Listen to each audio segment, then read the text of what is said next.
Hey Trailblazers, excited to be with you this week as we talk about 2 Thessalonians chapter 3. It's our last week in the epistle to Thessalonians, the second epistle to Thessalonians, and I'm super excited to talk today about patient endurance. What's that about? You'll find out after the bumper. Let's roll it.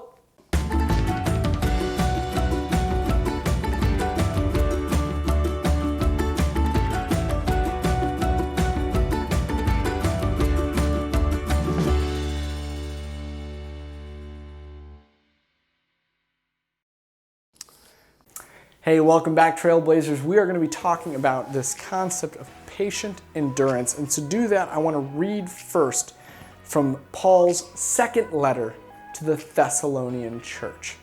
Remember, this is one of two letters that we have that are documents. They're old letters. We call them epistles, which is just another name for letter.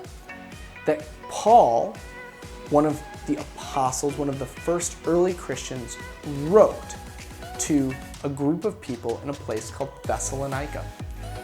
And this letter is a little bit shorter than the first one, and so this is only our third week on it. But there's a lot of good in this letter as well.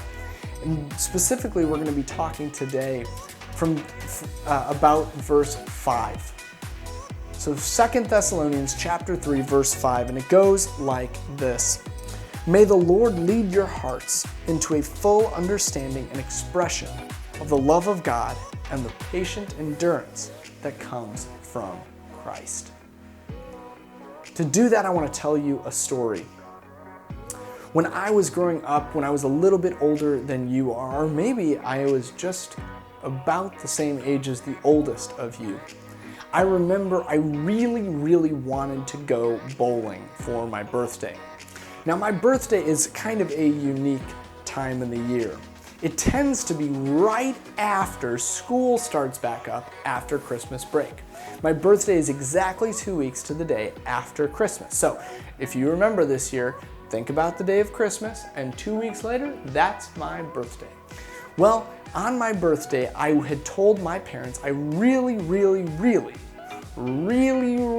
wanted to go bowling. The problem was my birthday almost always fell on a school day, unless it was Saturday or Sunday. And so, in this particular case, it was a Sunday. I was really excited. We could actually go bowling during the day.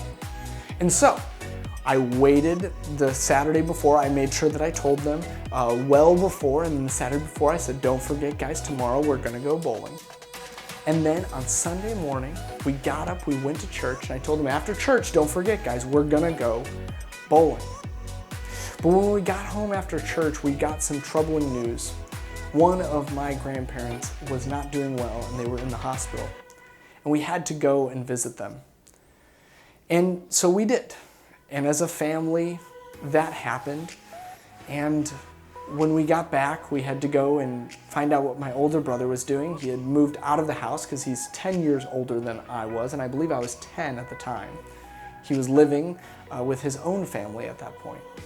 And so we had to wait and tell him about my grandparents, and it kind of went on and on until, this is the hard part, it was bedtime. It's time for me to go to bed. We hadn't gone bowling. And the next day, school was going to start back up. And so I knew we couldn't go bowling then. So my parents told me it's going to have to be next weekend. That was really hard for me to hear because next weekend seemed like a really long time away. It's hard to be patient. It's hard to have patient endurance. But then I was reminded by my brother that many people have gone through much harder things than missing out on a birthday bowling excursion. In fact, I was reminded that Jesus himself, who identifies with us, who is a person just like you or me, had to go through really hard things. And that if Jesus could have the patience to make it through all of the things that he went through, maybe I could make it to next weekend. And so I took heart. I thought about that. I considered that. And by the next weekend, I was ready to go bowling. We did. It was a lot of fun. We all went. We all got those goofy shoes. We all threw bright pink and orange and purple neon bowling balls as hard as we could at these pins, and I don't think any of us broke 100. But it was a great time because I had the patient endurance to get there.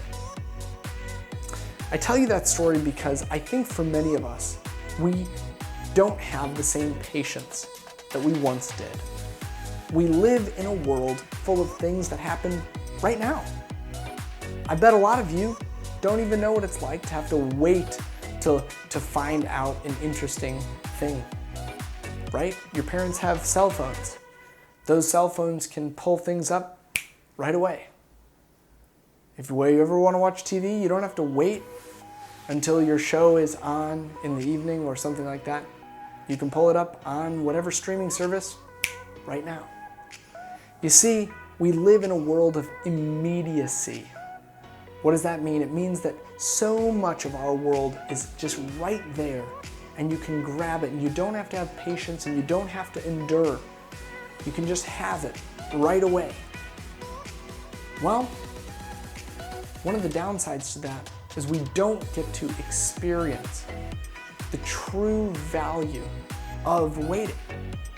See, I think it would have been really fun to go bowling on my birthday, but actually because I had to wait, because I had to practice endurance, I learned not only was it fun, I also learned something.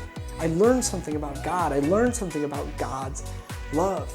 The story of Jesus made more sense to me because I thought about how Jesus too had to wait. He too had to have endurance. And I think that that's what Paul is saying here when he says that we have to have patient endurance that comes from Christ or that comes from Jesus. We too have the ability to wait. And sometimes it helps us to learn about God's love, that's the first part of the verse, when we do that.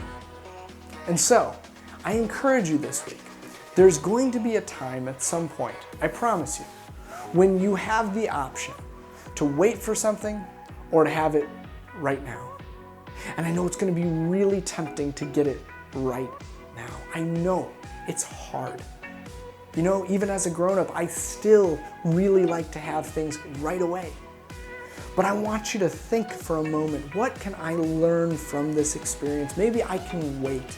Instead of having it right now, maybe I can just hold on and I can think and consider what it was like for Jesus, who oftentimes didn't even have, something as immediate as a cell phone. He had to walk places. It took him days to get there. The world used to be a much more patient place when he was here. And so I want you to do that. I want you to think about that. I want you to consider that. And I want you to consider, maybe I can just wait. Maybe I can wait a little bit because maybe I'll learn something. And then, if you do it, if you can accomplish it, if you can take this mission on for yourself and let go of the immediacy, then maybe, just maybe, you will learn something not only about Jesus, not only about the thing that you're waiting for, but actually something about yourself too. Think you can do it for me? I hope so. Because each of us will have to wait for things in our lives. And when you practice this as a young person, you're going to be so much better at it as an adult. And so, that's the message for you this week. I know it might not be a fun one. Sometimes we have to wait for things. But I know that if we put this into practice, it'll be all the sweeter. So go ahead, do that. Don't forget to subscribe to this page. We're going to be coming out with a new sermon series next week and new content for you. And in the meantime, I hope each of you keeps learning to practice patience and endurance. Till next week, I'm signing off. I'll see you then. Take care.